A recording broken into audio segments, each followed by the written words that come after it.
Hey everyone, we're in a super glamorous location, my garage, but we're here for an important reason. I've gotten a lot of requests for videos on light painting. So since it's summer and it's 1,000 degrees outside in the sun, actually it's not that cool in here because it's really hot and it's not air conditioning and it's hardly insulated, so that doesn't really make sense. But we are, I guess, in the shade, so you'll see me sweating a little bit.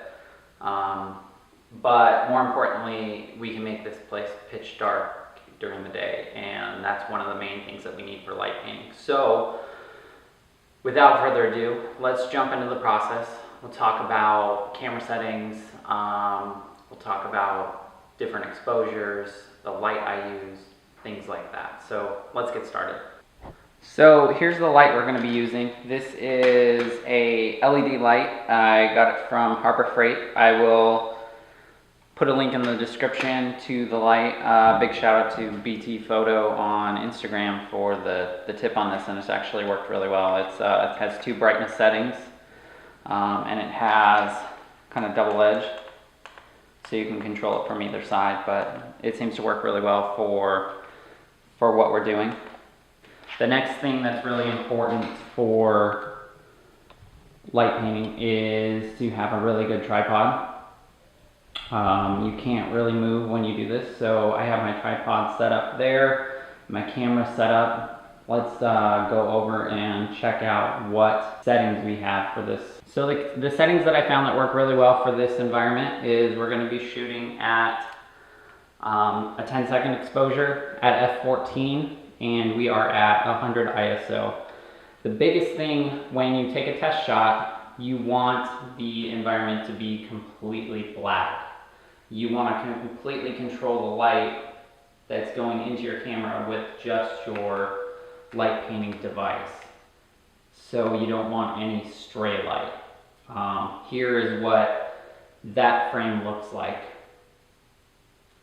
The other thing that I recommend is I recommend putting your camera on self-timer mode. So as you can see, when we take a shot, we are going to get a few seconds to get into place. Then the camera will take its actual exposure. So you'll be doing light painting right now, and then it will stop, and then that's one frame. So let's see what that looks like now. All right, so we're all set up. We're ready to take our first shot. We need to make it completely dark in here. So we're gonna go pitch black. We're gonna go grab our light. So we have our light on.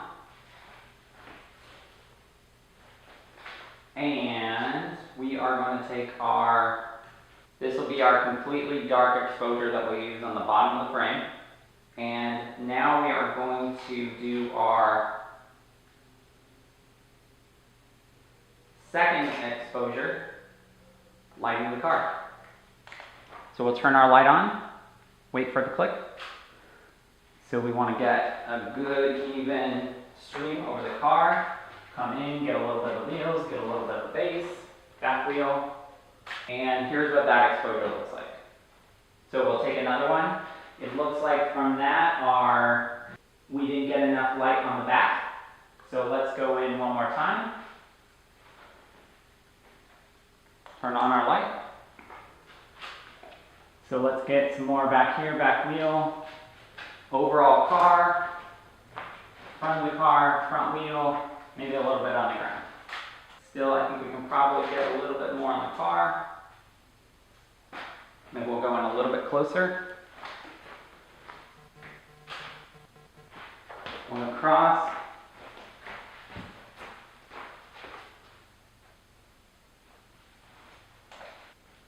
That one is more even. I think we still need some more light on the wheels. And the good thing about this too is you can take separate exposures. So we'll get in even closer. Get a lot of light on that back wheel. And then while we're here, let's get a lot of light on the top. And then we'll do that kind of same thing for the front.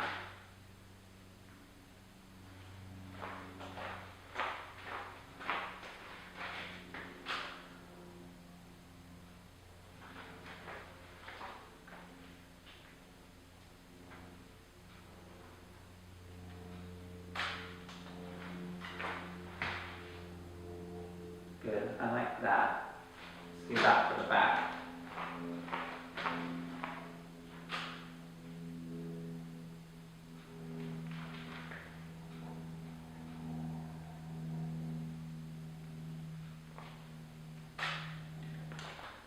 Let's take this inside, plug it into the computer, and see what we have. Okay, everyone. Now we're back in Lightroom. I've loaded all the photos that we just took, and let's go through them really fast. So here is the initial exposure that we took. As you can see, when we were taking it, I said we want to have it completely dark.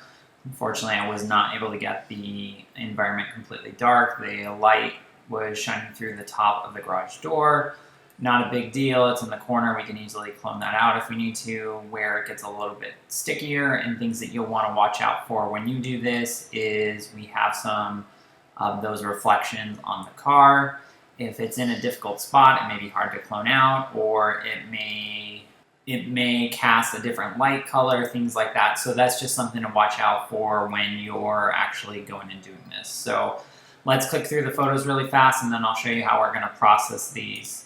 So here's the first exposure. As you can see, overall, it's pretty good. Things to watch out for, though, when you're taking this is it caught the light stick or the wand directly on, so you can see right here we have a direct reflection, whereas if you look here, it's more just the light itself. As we go on, you can see it was a little bit better. In here we got some weird wavy stuff, so that's another thing to watch out for. In here it's a lot smoother. Again, back here we have a little bit of that. We can clone that out, no problem there. Same thing here. This is where it gets a little bit more tricky because we're going through a badge and a body line and another body line. So just when you do this, things to watch out for. Aside from that, though, like this nice even lighting here, it really cut that body line out. Looks really good to me, at least. And then here, same thing. If we go back, this is when we started working on the wheels itself. Again, not a ton of light we got on that wheel as compared to like the front. We held that light in there a little bit longer, and we were able to get some more light on that, and that's why we did that second exposure back here. We got a little bit more light on that. So I think the first thing to do is with the LED, it's a pretty cool light, and that we're shooting in RAW. I didn't worry about changing the white balance in camera because you can do that after the fact here. So what we want to do is we want to warm this image up a little bit just to get the colors looking more natural. Didn't take much. I think that's pretty close to what the car actually looks like. So quick tip, if you hold down Shift, click on the last image, and then hit sync, you can synchronize that change across all of the photos. So what we're going to do is we are going to shift click from the first to the last image. We will right click, and then we will go edit in, open as layers in Photoshop. And after Photoshop has a second to think about that, it will pop us up an image. So here we are in Photoshop.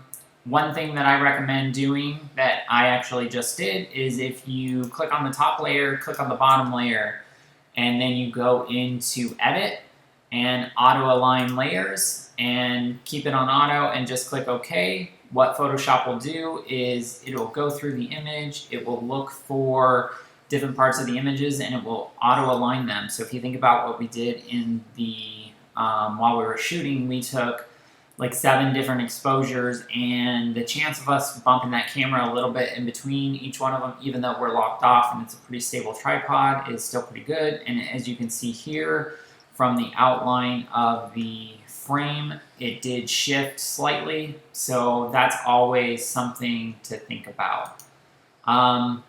The way these images are arranged right now, if you look here, we have our solid black image on the bottom, or almost solid black. And then above that, I put the front wheel. Above that, I put the back wheel. Above that, I put the good middle exposure. I really like the way that the car looks right in here.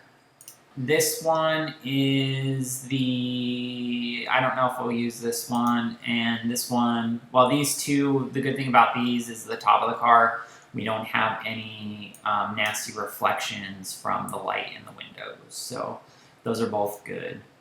So I'm going to show you two different ways to go about this. The first, if we hide the rest of the layers, we go to this first one, and we are going to option click the layer mask. So now what we did is with the black layer mask, we have hidden that layer. So we want to grab our bead for our brush tool, or you can click here with white as our foreground color. We can go in with a, let's go with a medium kind of flow here. We can go in and we can start painting in that front wheel layer. And so we're painting on a layer mask, so if we make a mistake, no big deal. We can go back in and we can just paint black on that layer mask and erase it out. So there we go. We have let that front wheel kind of shine through. Let's do the same thing with the back wheel. Again, we're going to hit Option or Alt and then the layer mask with B still selected and with white as our foreground color still selected, painting on the layer mask. We're going to go in here and we're going to paint that back wheel in. So again, we just want it to kind of merge into the front layer there. Paint back here.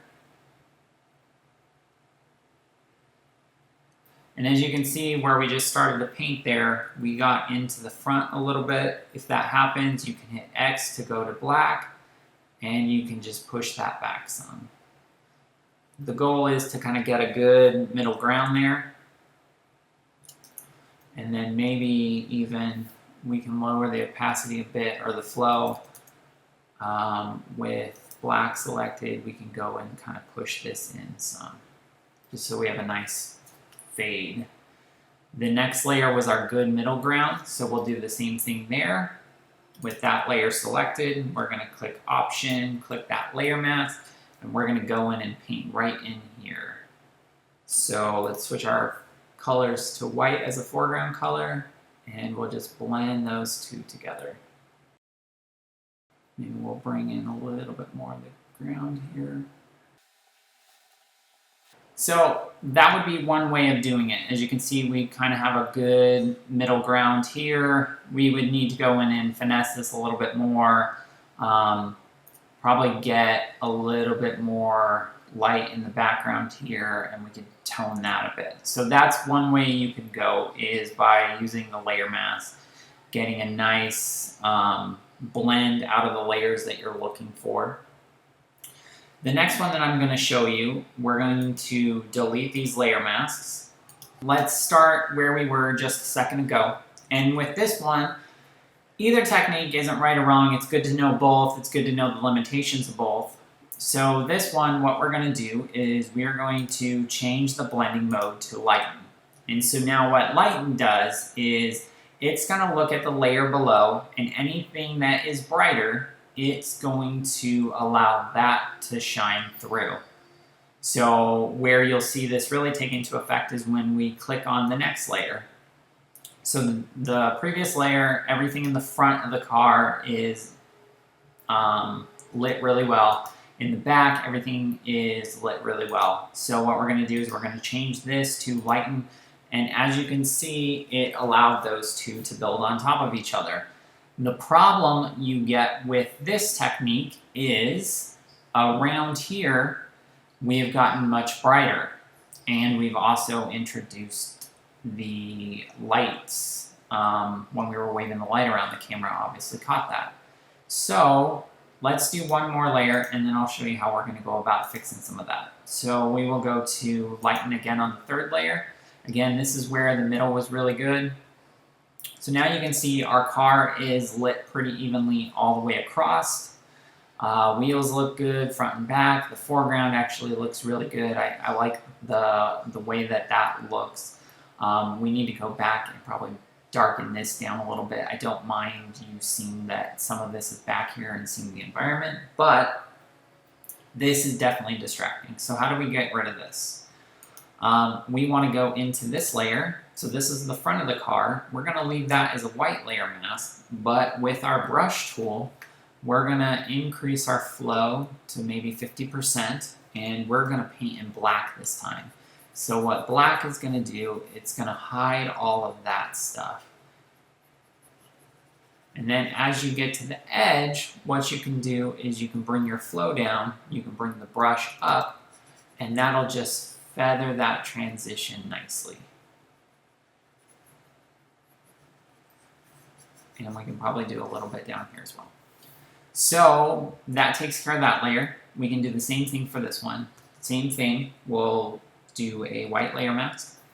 Let's make our brush a little bit smaller and bring that flow up for this initial piece.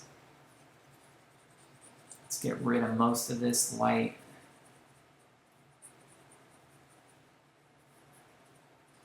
And now just to blend things in, let's bring our flow back down to, 12, 14, 20%, something like that. Make our brush a little bit bigger. And then we can just go and feather all of that in just a little bit better. All right, and then we have one more layer to worry about. So if we go up here, again, same technique. We will increase our flow just a little bit. We can paint this stuff out. And we didn't really get in the middle, but we can go back over that just in case, just to make sure. So as you can see, we have kind of the base exposure on the car. Some things that we did wrong that we probably want to go back and take another shot, or things that we should look at or we would need to fix here is you can see in here we have some light reflecting. You can find out which layer that is and kind of get rid of that. The other thing that I'm not super excited about is the light in the windshield or the windows. We do have an exposure here where we could layer that on. So if we make a black layer mask on this one, we can go through with our brush and we can just paint that out.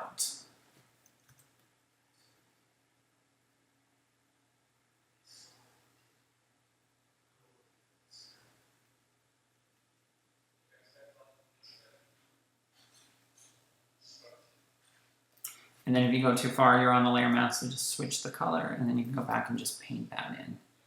So, as you can see, I mean, that's a quick one-over. I'm not going to go through the entire retouch on this. I'll show you the finished product here. But hopefully that quickly explains the theory and kind of some of the practical aspects of doing light painting, some of the things to watch out for when you do this. Just be cautious to look out for things like this that you don't have to come back and fix in Photoshop later. Same thing here. Those are just some things to look out for. One thing that I didn't mention that you want to do is when you are taking the pictures, get